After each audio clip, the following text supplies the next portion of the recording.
Hello बच्चों, कैसे हैं आप लोग। जैन रोजगार क्लासेस में आप लोग का स्वागत है। तो हम लोग आगे अपनी क्लास स्टार्ट करते हैं, फिजिक्स की क्लास। फिजिक्स की क्लास में आज हम लोग का जो न्यू टॉपिक स्टार्ट हो रहा है, इसका नाम है वेव, तरंग। आइए तो हम लोग तरंग के बारे में समझते हैं, वेव के बारे में समझते हैं कि आखिर ये तरंग होते क्या हैं, ये तरंग कितने प्रकार के होते हैं। इनसे रिलेटेड हमारे एग्जाम में बार बार क्वेश्चन पूछे जाते हैं। हम लोग आगे चल के समझेंगे इसमें कौन से अनुदैर्ध्य तरंग है, कौन से अनुप्रस्थ तरंग है, यानी कौन से लॉन्गिट्यूडनल वेव है, कौन से ट्रांसवर्सल वेव है। इन सभी को हम समझते हुए हम आगे बढ़ेंगे और वेव से रिलेटेड विभिन्न प्रकार की जो क्वांटिटीज हैं, उससे संबंधित विभिन्न प्रकार के जो तथ्य हैं, उस पर भी हम लोग आगे बढ़ेंगे। तो आइए सबसे पहले हम समझते हैं कि वेव आखिर होता क्या है, तरंग आखिर हम कहते किसे हैं। तो हेडिंग डाल दीजिए वेव, तरंग, वेव, तरंग। तो ये तरंग होता क्या है, तो समझिए इसको आसान लैंग्वेज में, अपने लैंग्वेज में समझिए। तरंग जो होता है एक विक्षोभ होता है, डिस्टरबेंस। डिस्टरबेंस को हम लोग क्या कहते हैं, तरंग कहते हैं फिजिक्स की लैंग्वेज में। नहीं तो कोई हमसे पूछे कि तरंग होता क्या है, व्हाट इज वेव, तो हम लोग इसको एक लाइन में कह सकते हैं, wave is pattern of disturbance।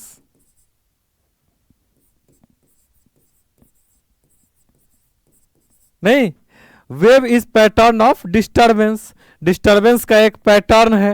नहीं, विच जो कैरिड एनर्जी,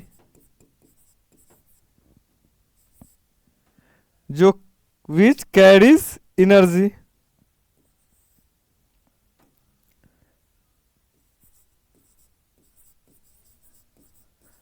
जो क्या लेके चलती है, जो एनर्जी कैरी करती है।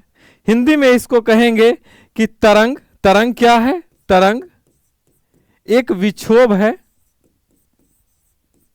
विक्षोभ डिस्टरबेंस है, जो ऊर्जा लेकर चलती है। उसे हम क्या कहते हैं, उसे हम कहते हैं तरंग। ठीक, तो ये जो तरंग होती है ये क्या लेकर चलेगी, एनर्जी लेकर चलेगी। ठीक, अब आगे समझिए, ये जो तरंग जो होती है, हमने इस तरंग को जब डिफाइन किया और जब हमने इसका डिवीजन किया, तो तरंग को हम दो भागों में बांटते हैं। कुल कितने प्रकार के वेव होते हैं, तो कुल दो प्रकार के वेव होते हैं। कौन कौन से दो प्रकार के वेव होते हैं, तो एक वेव को हम लोग कहते हैं मैकेनिकल वेव और एक को कहते हैं नॉन मैकेनिकल वेव। ये जो मैकेनिकल वेव है इसी को हम लोग एक और नाम देते हैं, जिसको हम कहते हैं मेटेरियल वेव। ठीक है, क्या कहते हैं इसको, मेटेरियल वेव, मेटेरियल वेव। दूसरा नाम इसी का क्या है, इसी को हम लोग कहते हैं आपको मैकेनिकल वेव।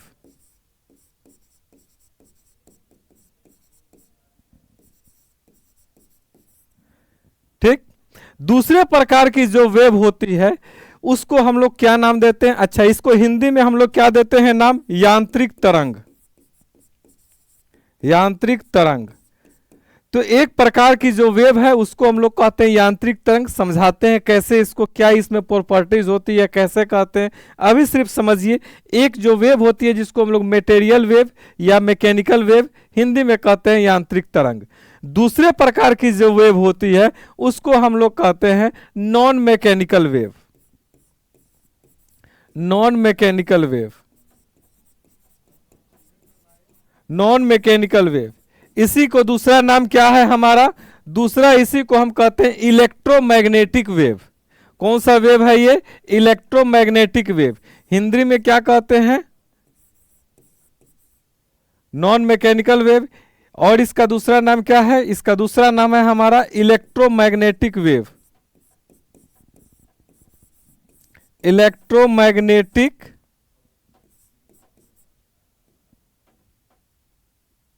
वेव। और इसी का हिंदी में हम क्या कहते हैं, अयांत्रिक तरंग। तो अब बात आती है कि दोनों में क्या डिफरेंस है, क्यों इसको अयांत्रिक तरंग कहते हैं और इसको यांत्रिक तरंग क्यों कहते हैं।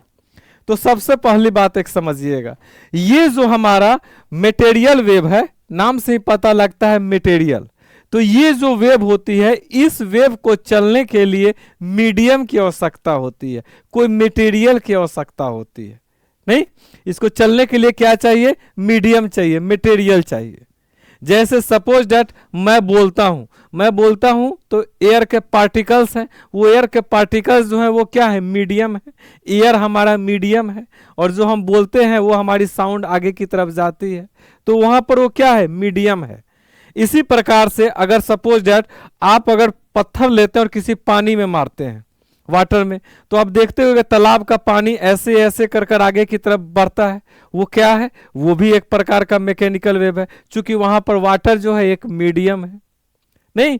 इसी प्रकार आप रस्सी को ऐसे पकड़कर एक बार जब हिलाते हैं तो क्या देखते हैं, यहां पर हिलाएं और बाद में देखेंगे वो जो डिस्टरबेंस यहां क्रिएट हुआ वो डिस्टरबेंस आगे चला गया। तो वो डिस्टरबेंस कैसे गया, कोई ना कोई मीडियम था, वो रस्सी के एयर जो पार्टिकल्स हैं वो रस्सी के पार्टिकल्स उसके मीडियम है।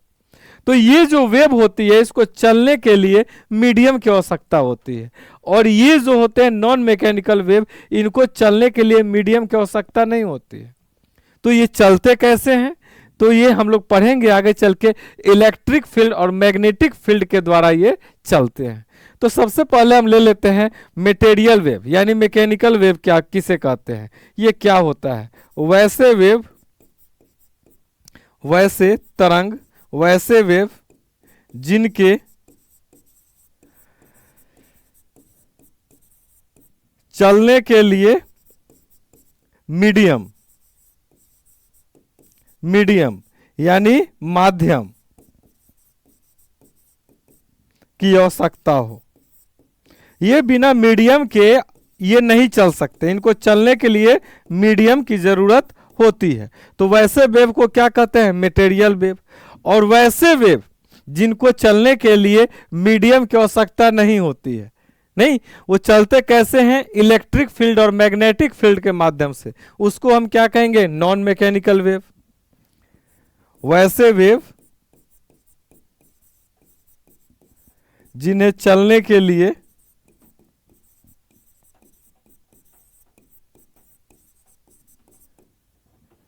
मीडियम की आवश्यकता नहीं, मटेरियल मीडियम की आवश्यकता नहीं,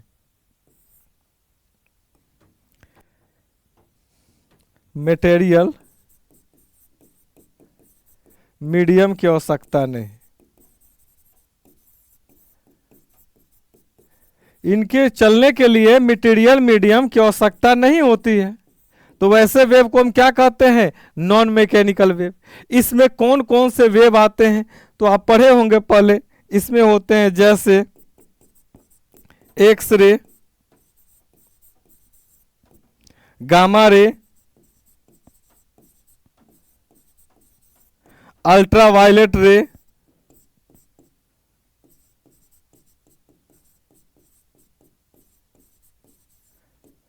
रेडियो वेव,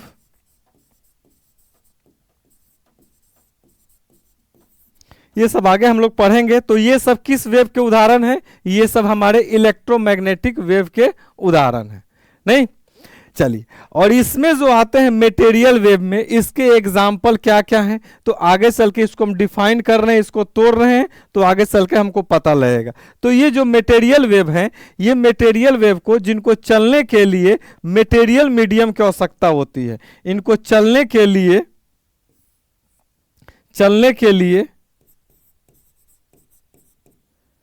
मटेरियल मीडियम, इनको चलने के लिए मटेरियल मीडियम चाहिए, और इनको चलने के लिए मटेरियल मीडियम नहीं चाहिए। इलेक्ट्रिक फील्ड और मैग्नेटिक फील्ड के माध्यम से ये चलते हैं। तो फिलहाल पहले हम लोग इसको पढ़ते हैं, मटेरियल वेव के बारे में। तो मटेरियल वेव तो हम लोग समझ गए कि मटेरियल वेव आखिर कहते किसे हैं। अब मटेरियल वेव को हम दो भागों में बांटते हैं। कितने भाग में, दो प्रकार के मटेरियल वेव होते हैं। तो मटेरियल वेव हमारे दो प्रकार के होते हैं, यानी मैकेनिकल वेव, मैकेनिकल, इसी को कहिए मटेरियल वेव, ये कितने प्रकार के होते हैं? ये हमारे दो प्रकार के होते हैं। एक जो वेव होते हैं उसे हम कहते हैं ट्रांसवर्स वेव, ट्रांसवर्स वेव।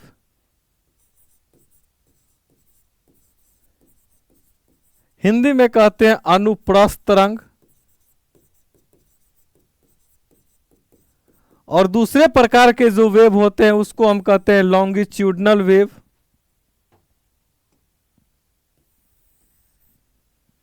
कौन सा वेव? Longitudinal wave.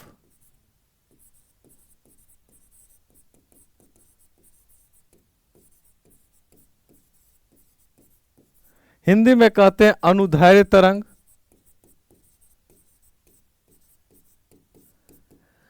अब बात आती है कि ये जो हमारा ट्रांसवर्स वेव है जिसको हम अनुप्रस्थ तरंग कहते हैं, ये अनुप्रस्थ तरंग आखिर होता क्या है? तो समझिए इन चीजों को। कोई भी ऐसा मीडियम जिस मीडियम में उसके पार्टिकल्स जो हैं अपने स्थान पर ऊपर नीचे ऊपर नीचे ऊपर नीचे क्या करते हैं? वो ऑसिलेट करते हैं और एनर्जी हमारी आगे की तरफ जाती है। ठीक, तो आगे चलकर समझते हैं इसको। कोई भी ऐसी चीज, सपोज दैट मान लीजिए ये हमारे पास कोई मीडियम है, एक मीडियम है। मीडियम में क्या है? ये पार्टिकल्स हैं। ये पार्टिकल्स जो हैं तो हमने क्या किया? हमने सपोज दैट यहां डिस्टरबेंस क्रिएट किया। जब यहां डिस्टरबेंस क्रिएट करते हैं तो ये पार्टिकल्स ऊपर जाता है और नीचे आता है। फिर ये जो हम डिस्टरबेंस क्रिएट किए वो डिस्टरबेंस आगे बढ़ा, यहां आया, आगे ऊपर गया, नीचे गया। ये पार्टिकल्स ऊपर गया, नीचे गया, ऊपर गया, नीचे गया। तो ये पार्टिकल सिर्फ ऊपर नीचे ये क्या करते हैं? मोशन करते हैं, ऑसिलेट करते हैं और हमारा एनर्जी जो है आगे की तरफ बढ़ती है। नहीं तो इसको एक लाइन में लिख सकते हैं, वैसा वेव जिसमें मीडियम के पार्टिकल्स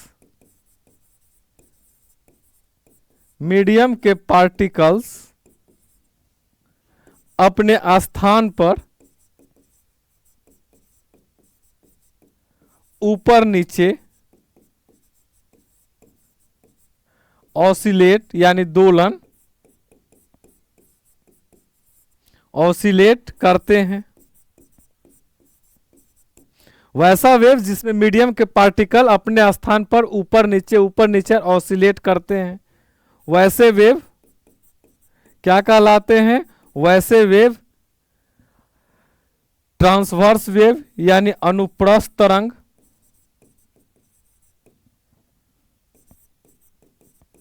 कहलाते हैं।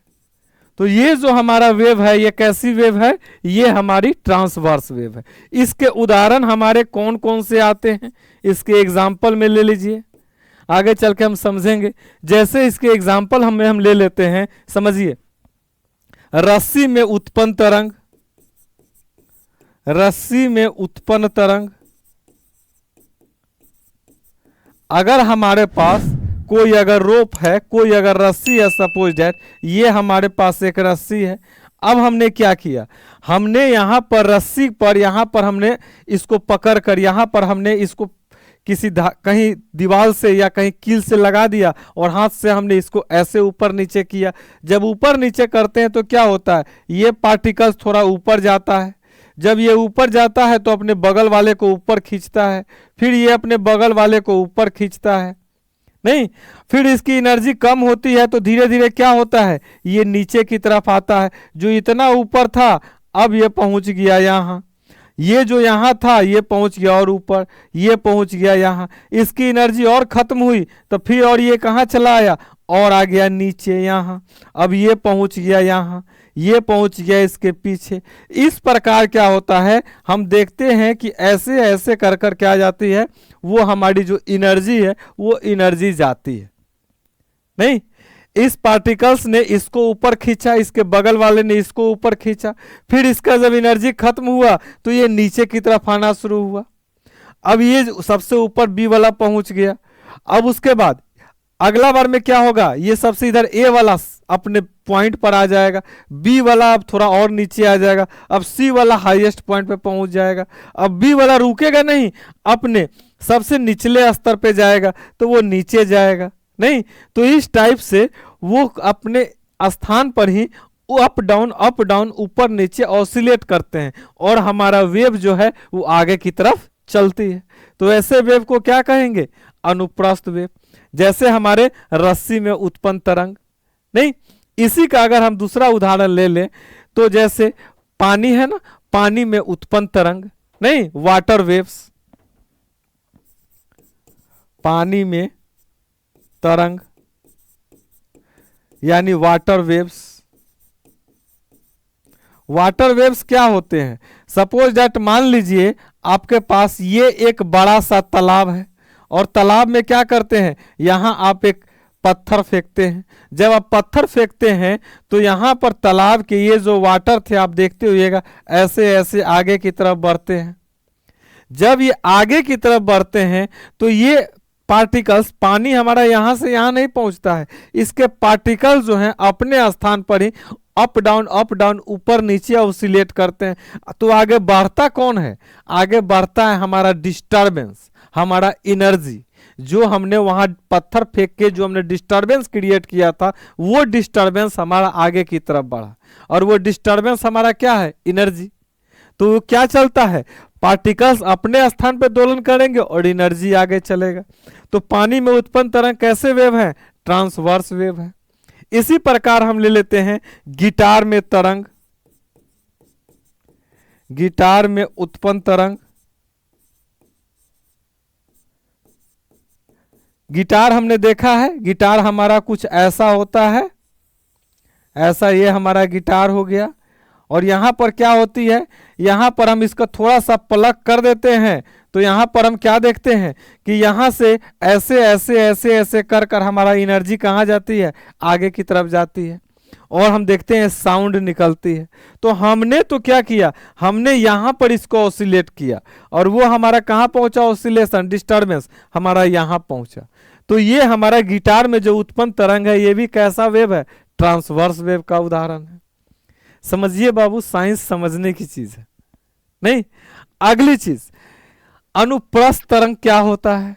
तो यहां पर जो मीडियम के पार्टिकल्स ऊपर नीचे अपने स्थान पे ऑसिलेट करते हैं, इसमें मीडियम के पार्टिकल्स जो होते हैं वो अपने स्थान पे ऑसिलेट नहीं करते हैं, वो थोड़ा आगे पीछे ऑसिलेट करते हैं। सपोज दैट मान लीजिए ये मीडियम के पार्टिकल्स हैं, तो ये मीडियम के पार्टिकल्स क्या करते हैं, ये मीडियम के पार्टिकल्स अगर हमने यहाँ से कोई डिस्टरबेंस क्रिएट किया, हमने इस पर फोर्स लगाया, जब फोर्स लगाएं तो ये सब कहाँ आ जाएंगे, फोर्स लगने के कारण ये वाला अब यहाँ चला आएगा, ये सब पास आ जाएंगे और बाकी सब वैसे ही रहेंगे।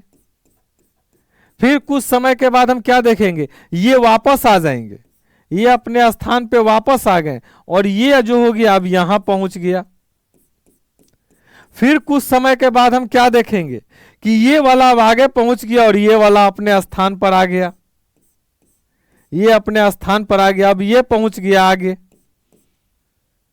तो इस प्रकार का जो वेव जो होता है जिसमें मीडियम के पार्टिकल्स आगे पीछे ऑसिलेट करते हैं, तो वैसे वेव को हम क्या कहते हैं, अनुदैर्ध्य तरंग नहीं। तो याद रखिएगा, वैसा वेव जिसमें मीडियम के पार्टिकल्स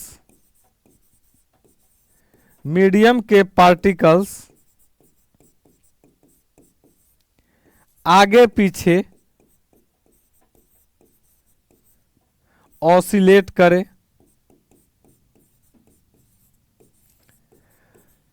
नहीं।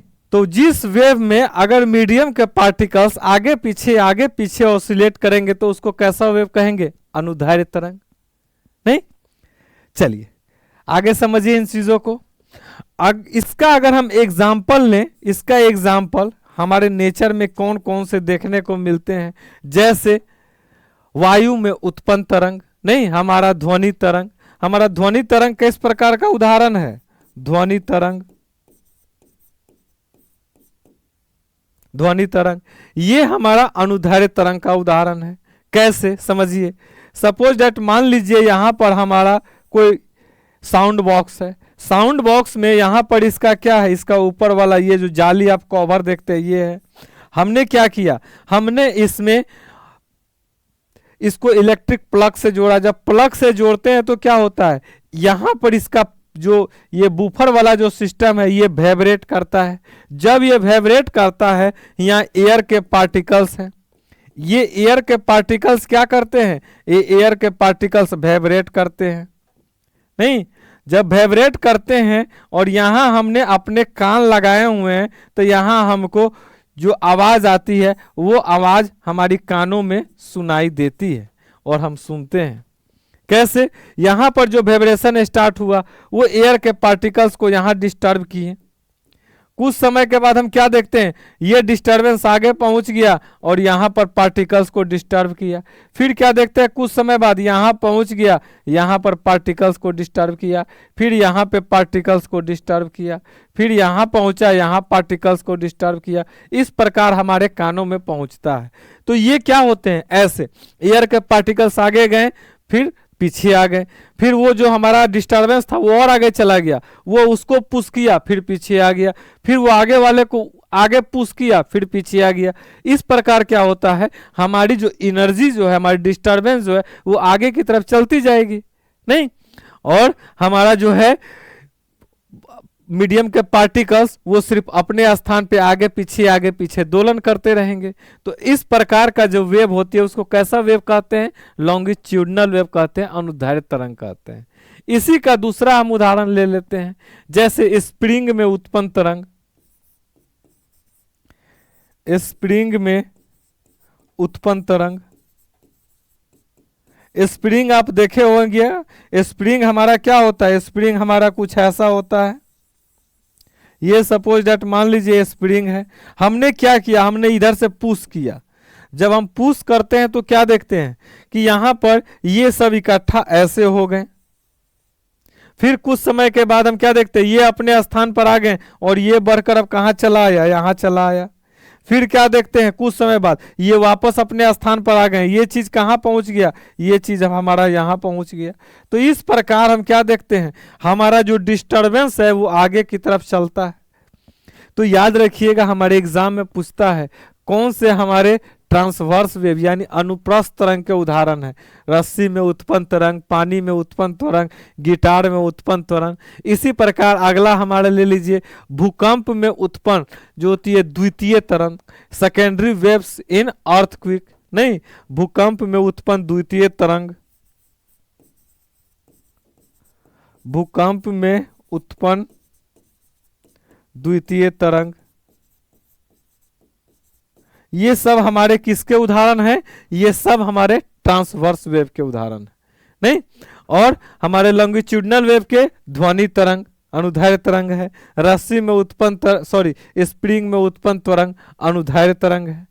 ठीक, तो हमको लगता है यहां तक आपको समझ में आ गया होगा। तरंग किसे कहते हैं, तरंग होता है क्या, पैटर्न ऑफ डिस्टर्बेंस। नहीं, एक सीधे सीधे वो आगे की तरफ चलती है, तो उसमें मीडियम के पार्टिकल्स या तो अपने स्थान पे दोलन करेंगे या आगे पीछे दोलन करेंगे। लेकिन मीडियम के पार्टिकल्स ऐसा नहीं है कि यहां से चल के वो मीडियम के पार्टिकल्स आगे चले जाएंगे। अगर सपोज दैट मान लीजिए, अगर मेरे पास एक रस्सी है और रस्सी को जब यहां पर मैं किसी चीज से बांध देता हूं और जब यहां पकड़कर जब मैं इसे ऑसिलेट करता हूं तो क्या यहां के पार्टिकल्स कूदकर यहां पहुंच जाते हैं क्या, नहीं ना पहुंचते हैं। ये पार्टिकल्स क्या होते हैं, ऊपर नीचे अपने स्थान पर ये क्या करेंगे, ऑसिलेट करेंगे और हमारा एनर्जी कहां पहुंच जाएगा, हमारा एनर्जी आगे बढ़ते बढ़ते आगे चला जाएगा। तो ये आपको समझ में आ गई होगी हमारा वेव क्या होता है और मैकेनिकल वेव किसे कहते हैं। यांत्रिक तरंग वे तरंग होती है जिनको चलने के लिए मीडियम की आवश्यकता होती है, और मैकेनिकल वेव को हमने कितने भागों में बांटा है, 2 भागों में बांटा है। एक को कहते हैं ट्रांसवर्स वेव अनुप्रस्थ तरंग, दूसरे को कहते हैं लॉन्गिट्यूडनल वेव अनुदैर्ध्य तरंग। इसके बाद हम आगे बढ़ते हैं। और हम समझते हैं कि हमारे जो ट्रांसवर्स वेव जो पढ़ रहे हैं इसमें विभिन्न प्रकार की जो क्वांटिटीज होती हैं ट्रांसवर्स वेव से रिलेटेड, आइए पहले उन क्वांटिटीज को देख ले। नहीं तो लिख लीजिए quantities related two waves, heading डाल दीजिए क्वांटिटीज रिलेटेड टू वेव्स, यानी कि वेव से तरंग से संबंधित हमारी कौन कौन सी क्वांटिटीज होती हैं। ठीक, चलिए तो समझते हैं। सपोज दैट मान लीजिए हमारे पास कोई वेव है, सपोज दैट मान लीजिए हमने कोई भी वेव लिया, ट्रांसवर्स वेव ही लिया। ट्रांसवर्स वेव क्या हमने क्या किया, एक समय पर हमने उसका फोटो खींचा, तो फोटो खींचा तो हमारा फोटो कुछ ऐसा आया, कुछ हमारा फोटो कैसा आया, हमारा फोटो ऐसा आया। ये जो हमारा है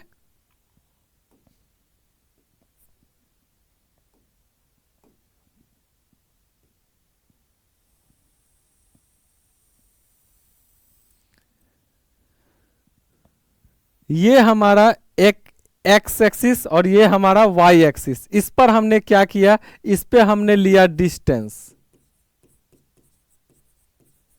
और इस पर ये हमने क्या लिया, टाइम।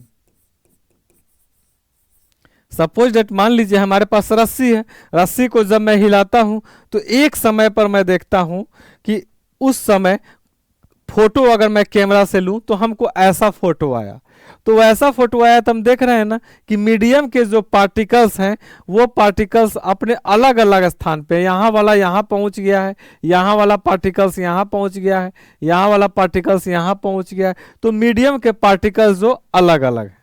अब समझिए इनसे संबंधित टर्म कौन कौन सी, इससे संबंधित quantity related two waves, wave से संबंधित कौन कौन सी हमारी क्वांटिटीज होती हैं।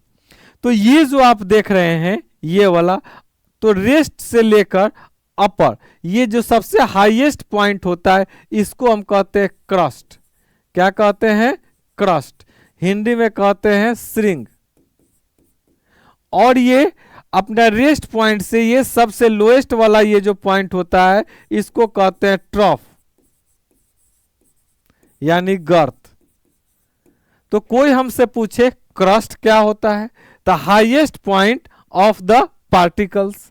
नहीं, किसी भी चीज का जो हाईएस्ट पॉइंट होगा, कोई भी अगर वेव होगी उसके पार्टिकल्स का जो हाईएस्ट पॉइंट होगा उसको हम क्या कहेंगे, उसको हम कहेंगे उसका,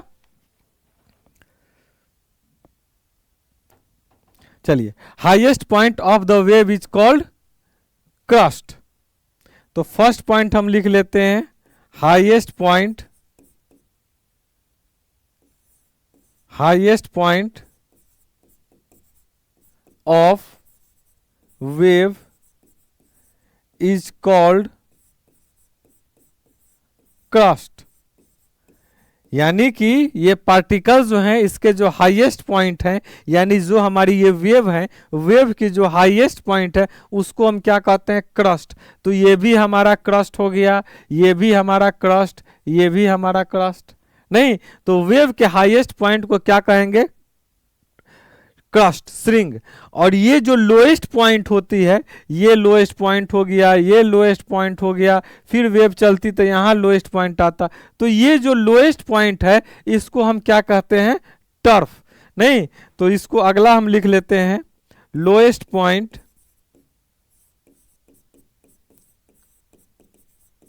of wave is called trough यानी गर्त। ये हमारा क्या है, श्रिंग, और ये हमारा क्या है, गर्त। यानी कि वेव की जो उच्चतम बिंदु है उसको श्रिंग कहेंगे और निम्नतम बिंदु को क्या कहते हैं, गर्त कहते हैं। अब अगली चीज समझिए, ये जो यहां रेस्ट से लेकर ये क्रस्ट तक का ये जो डिस्टेंस होता है इसको हम कहते हैं एम्पलीट्यूड। क्या कहते हैं, एम्पलीट्यूड, एम्पलीट्यूड। इसको हम कहते हैं आयाम। क्या कहते हैं, आयाम। तो ये हमारा अगर हमसे पूछे, ये हमारा हो गया आयाम। तो आयाम कहां से कहां तक होता है? रेस्ट से लेके क्रस्ट तक का डिस्टेंस, या रेस्ट से लेके ट्रॉफ तक का डिस्टेंस। नहीं तो इसको हम लिख सकते हैं डिस्टेंस बिटवीन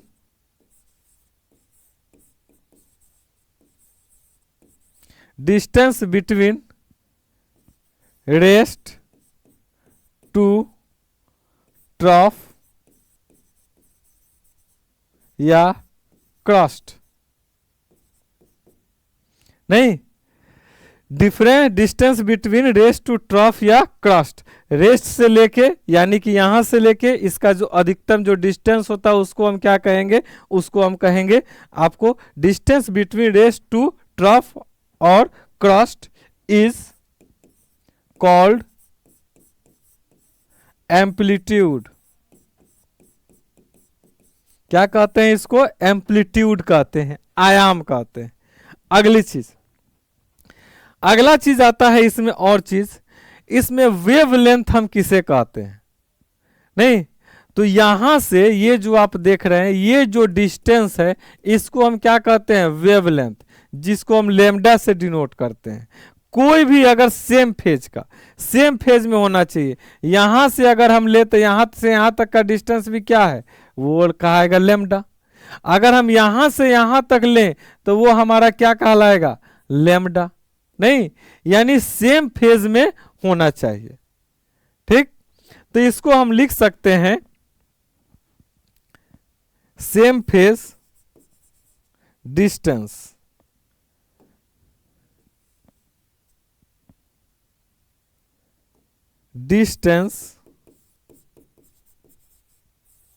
बिटवीन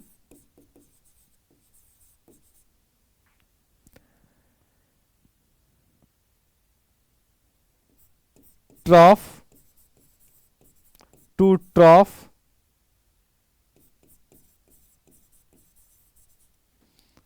और क्रस्ट टू क्रस्ट और रेस्ट टू रेस्ट। नहीं, इज कॉल्ड,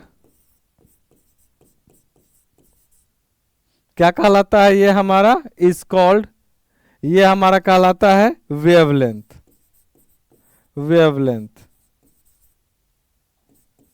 जिसको हम किस चीज से डिनोट करते हैं? लैम्डा से डिनोट करते हैं।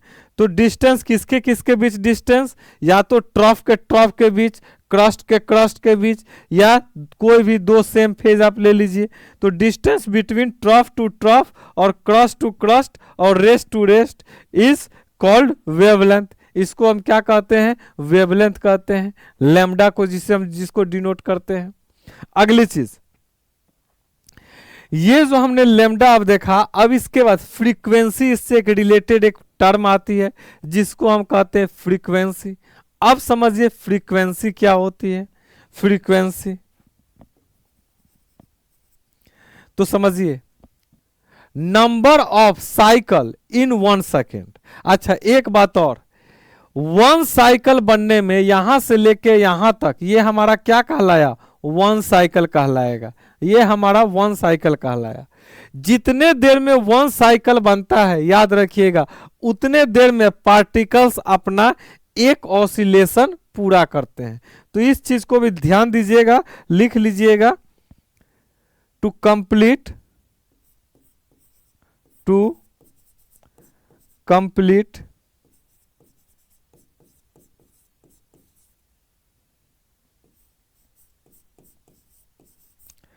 कंप्लीट 1 साइकिल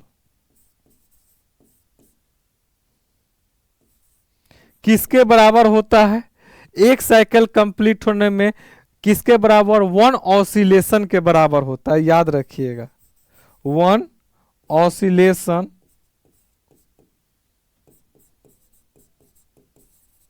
ऑफ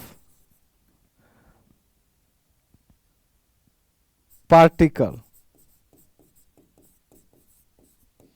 कोई भी पार्टिकल ले लीजिए, उसको एक साइकिल कंप्लीट, यहां से अगर वेव यहां तक चलेगी, यहां तक आएगी, जितना समय लगेगा उतना देर में ये क्या करेगी, अपना वन ऑसिलेशन पूरा करेगी। चीज को याद रखना है। अगली चीज फ्रीक्वेंसी, हमारी आवृत्ति जो होती है वो आवृत्ति किसे कहते हैं, फ्रीक्वेंसी किसे कहते हैं। तो इस चीजों को समझिए। फ्रीक्वेंसी क्या होती है, the number of oscillation in 1 second, यानी 1 सेकेंड में जितना ऑसिलेशन करेगी। अगर मान लीजिए पार्टिकल्स 1 सेकेंड में अगर 10 बार ऑसिलेट करती है तो उसका फ्रीक्वेंसी कितना हुआ, 10। नहीं, तो याद रखिएगा 1 सेकेंड में जितनी बार ऑसिलेशन करेगी वो क्या कहलाता है, फ्रीक्वेंसी। या उसको दूसरी लैंग्वेज में हम कह सकते हैं कि number of cycles made in 1 second. 1 second में जितनी साइकिल बनती है उसको हम क्या कहते हैं, उसकी फ्रीक्वेंसी। नहीं, तो फ्रीक्वेंसी क्या होती है, नंबर ऑफ साइकिल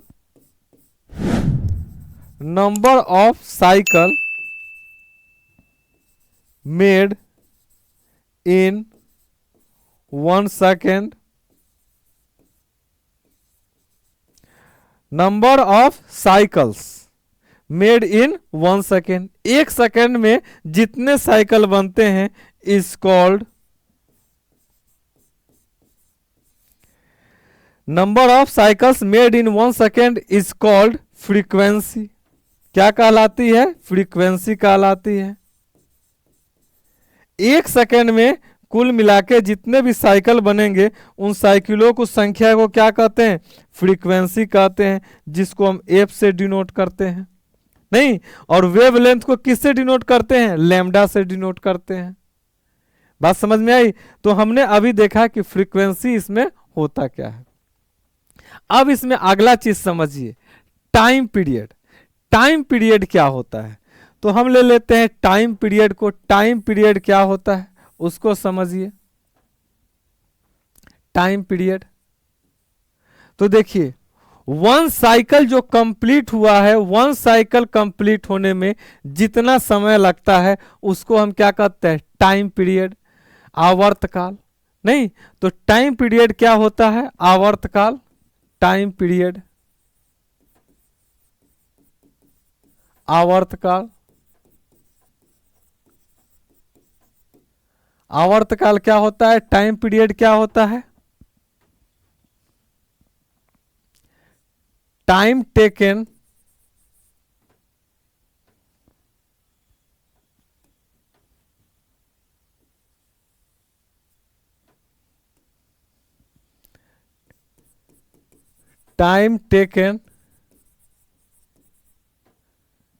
फॉर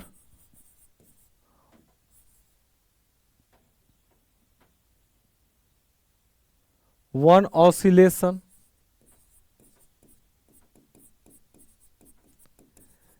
यानी कि एक ऑसिलेशन करने में जितना उसको समय लगता है उसको हम क्या कहते हैं, उसका आवर्तकाल। नहीं, तो एक ऑसिलेशन, या इसको हम कह सकते हैं 1 साइकिल कंप्लीट होने में जितना समय लगता है उसको हम क्या कहते हैं, उसका time period. Time taken for 1 cycle, time taken for 1 oscillation, या 1 साइकिल, 1 साइकिल इस कॉल्ड क्या कहलाता है, हमारा टाइम पीरियड कहलाता है। अगली चीज अब इसमें समझिए, वेलोसिटी अगर इसका हम निकालना चाहें तो इसका वेलोसिटी हम कैसे निकालेंगे, तो इसका वेलोसिटी हम निकालना समझते हैं। वेलोसिटी, वेलोसिटी अगर निकालने का हमारे पास आया कि इसका हम अगर वेग निकालना चाहें कि इसमें कोई भी वेव है, वेव का वेग कितना है, तो वेव का वेग कैसे निकालेंगे, तो इसको हम निकालने के लिए डिस्टेंस ट्रेवल इन 1 सेकेंड। नहीं, 1 सेकेंड में जितनी भी डिस्टेंस तय करेगी उसको हम क्या कहते हैं, उसका वेलोसिटी। हम लोग पढ़े हुए हैं ना, चाल हम लोग पढ़े हैं, वेग पढ़े हैं ना, चाल बराबर क्या होता है, दूरी बटा समय। तो उसी प्रकार वेलोसिटी क्या होता है, तो वेलोसिटी होता है कि 1 सेकेंड में तय की गई दूरी। तो डिस्टेंस ट्रेवल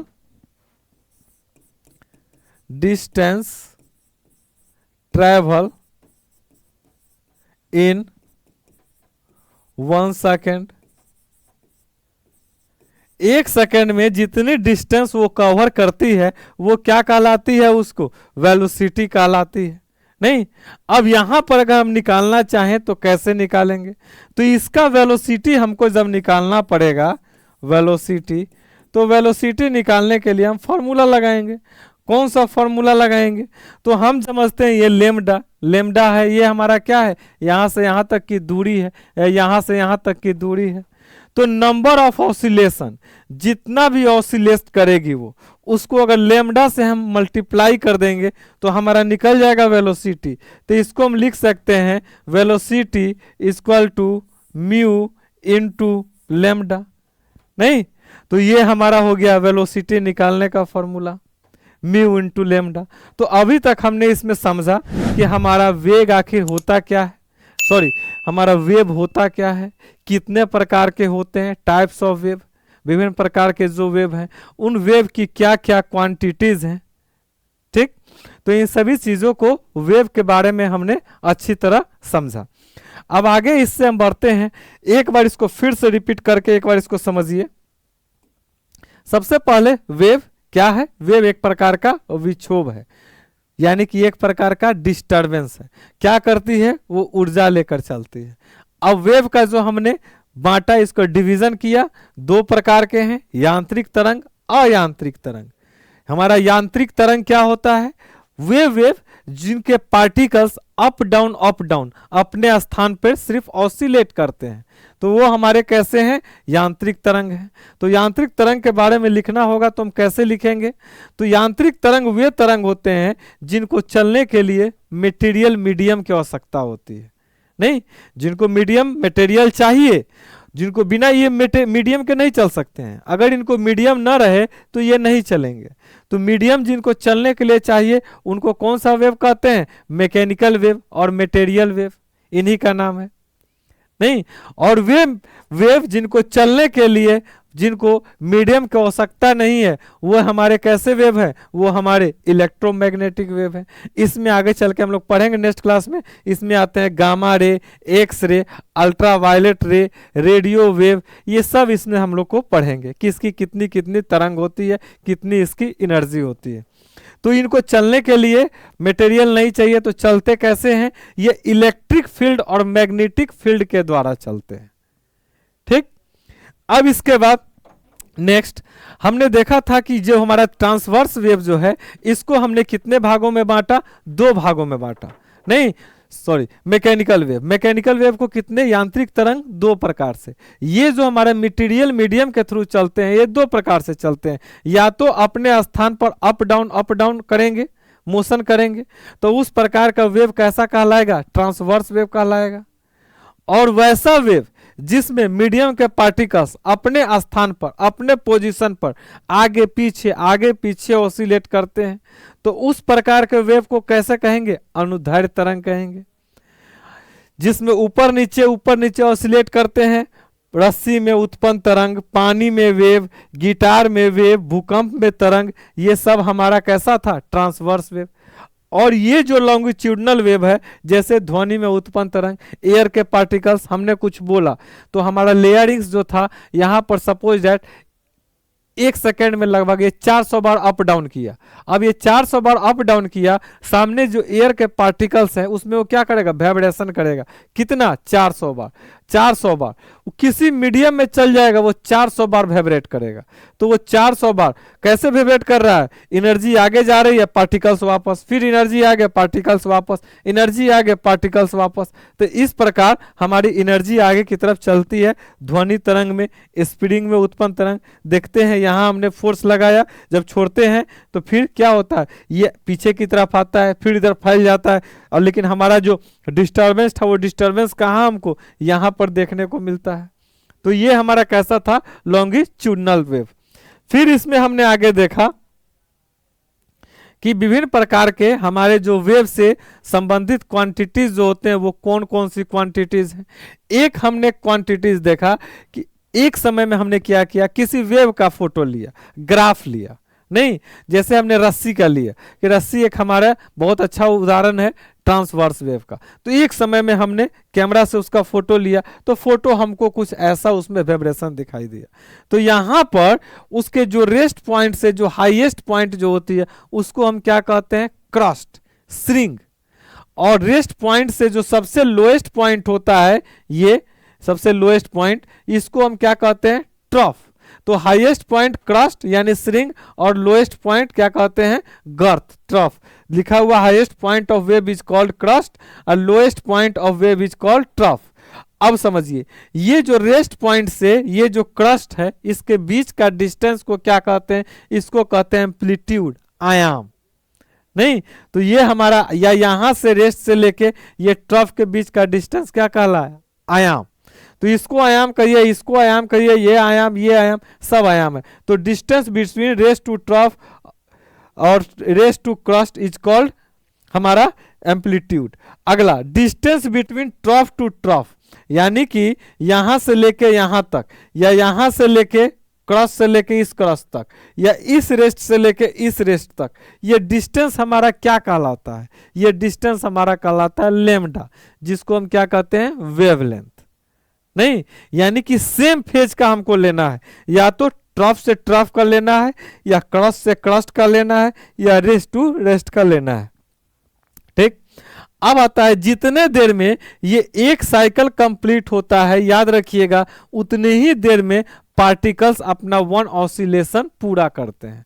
वन ऑसिलेशन हम पढ़े हैं ना पहले, इससे पहले, कि अगर ये हमारा है मिड पॉइंट, मिड पॉइंट के एक तरफ जाना, वापस मिड पॉइंट पर आना, दूसरी तरफ जाना, वापस मिड पॉइंट पर आना, हमारा क्या है, ये हमारा है, इसको हम कहते हैं वन ऑसिलेशन। तो वन ऑसिलेशन किसके, जितने देर में ये अपना वन ऑसिलेशन कंप्लीट करेगा उतना देर में एक साइकिल बनेगा। तो इस चीज को लिखा है, टू कंप्लीट वन साइकिल किसके बराबर होता है, वन ऑसिलेशन ऑफ पार्टिकल्स के बराबर। अगला, number of cycles made in 1 second, एक सेकेंड में जितनी दोलन करेगी, एक सेकेंड में जितना साइकिल बनेगा, number of cycles is called, उसकी क्या कहलाती है, फ्रीक्वेंसी। यानी कि फ्रीक्वेंसी को हम क्या एफ से डिनोट करते हैं, आवृत्ति जिसको हिंदी में कहते हैं। उसके बाद हमने देखा टाइम पीरियड। आखिर टाइम पीरियड क्या होता है, आवर्त काल क्या होता है। तो आवर्त काल होता है time taken for one oscillation या वन साइकिल। एक साइकिल बनने में जितना समय लगता है उसको हम क्या कहेंगे, उसका हम कहेंगे टाइम पीरियड, उसका आवर्त काल। अगली चीज आती है वेलोसिटी। अगर इसका हम वेलोसिटी निकालना चाहें तो कैसे निकालेंगे, तो वेलोसिटी हम जानते हैं एक सेकंड में कुल ट्रैवल जो डिस्टेंस होता है उसको हम कहते हैं उसका वेलोसिटी। एक सेकंड में, पर सेकंड में कितना है, तो इसमें एक सेकंड में निकालने के लिए इसका हमने डिस्टेंस ले लिया और नंबर ऑफ साइकिल्स, जितने साइकिल्स बनेंगे म्यू इंटू लेमडा, दोनों को मल्टीप्लाई कर देंगे तो क्या निकलता है, उसका वेलोसिटी निकलता है। समझ में आई। चलिए, तो आज की क्लास इतना ही, फिर मिलते हैं कल की क्लास में, नेक्स्ट क्लास में आगे बढ़ेंगे। Thank you.